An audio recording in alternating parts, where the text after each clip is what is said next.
Hindi. Tikman natin yung tinatawag nilang lukaymat. Lukaymat din ah. So ito yung lukaymat guys, so ang sarap. Sarap! Parang malagkit lang. Pero hindi naman sarap. Hello mga kagala! For today's vlog naman ay pupuntahan natin dito yung isang sikat na karakti at lukaymat dito na dinarayo talaga ng maraming tao talaga dito sa may Cornets area, Sharjah. Tara, samahan nyo kami. Ayan na nga, nakarating na nga kami dito mga mare at naghahanap na nga kami ng parking this time. Buti na lang mga mare ay nakahanap kami agad dito ng parking. Kung hindi ay nako, talaga namang maglalakad kami ng malayo. At ito na nga, naka-order na nga kami guys. Tingnan nyo naman ang aming daladala ditong order na karakti. Talaga namang napakasarap guys. Ito nga pala yung mga kasama ko guys, yung kaibigan ko at yung kaibigan niya. So kami ay joint force talagang naglalayag ngayon dito sa Sharjah guys. Paikot-ikot kami guys dito hanggang Mahilo. Joke lang yan, charot. Ayan, nagpapalamig lang tayo dito guys. At syempre, ito yung dinarayo natin yan. Yan, yung pinakamalaking takuring yan talaga guys. Napakaraming bumibili dyan kasi napakasarap talaga ng karakti nila dito guys. Actually, mga talagang first time ko makatikim ng karakti dito at lukaymat.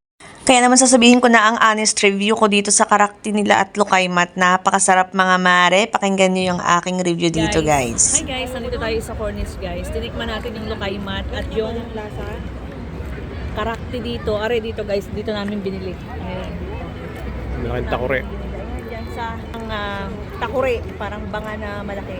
Diyan namin binili guys yan. Ayan. So sobrang karakti nito guys. Tapos yung kanilang lukaymat masarap. Parang lasa siyang pilipit, parang malagkit, glutinous rice, parang ganun, pero sobrang masarap. Saka dito guys, mura-mura lang yung mga karakter dito, mga 2 dirham.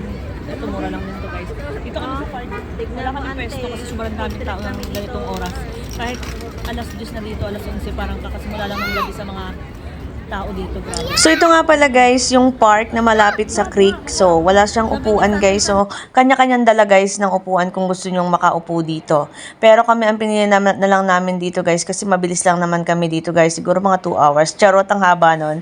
So 2 hours lang kami dito nag-spend ng aming gabi guys. Kasi nga in-enjoy lang talaga namin dito yung karakti. Tapos yung lukaymat na sinasabi ng mga kaibigan kong to. At syempre may mga take out kami, may mga Sharon kami na galing sa fast food.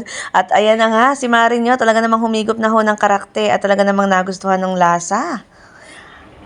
At pagkatapos nga namin makainom ng karakte dito sa may park, ay nagkayayaan na naman kami na pumunta malapit sa may Ferris wheel at sa creek para naman maiba naman ang view daw. Dito nga pala sa Dubai mga mare ay pagka ganitong oras ng 10 PM onwards ay karamihan talagang mga tao ay nasa labas na. Talagang dito sila pumupunta sa Sharjah, dito sa May Creek kasi nga masarap nga dito guys ang karakti at talagang dinarayo. Pero karamihan nga ng mga kabayan dito ay dito pumupunta kasi nga maganda yung ambience dito guys. Maganda talaga. Minsan naman pwede rin dito. Meron kasi rin dito guys na tinatawag na dancing fountain. Doon sa pinakadulo kaya lang hindi na namin pinuntahan kasi nga medyo malayo na.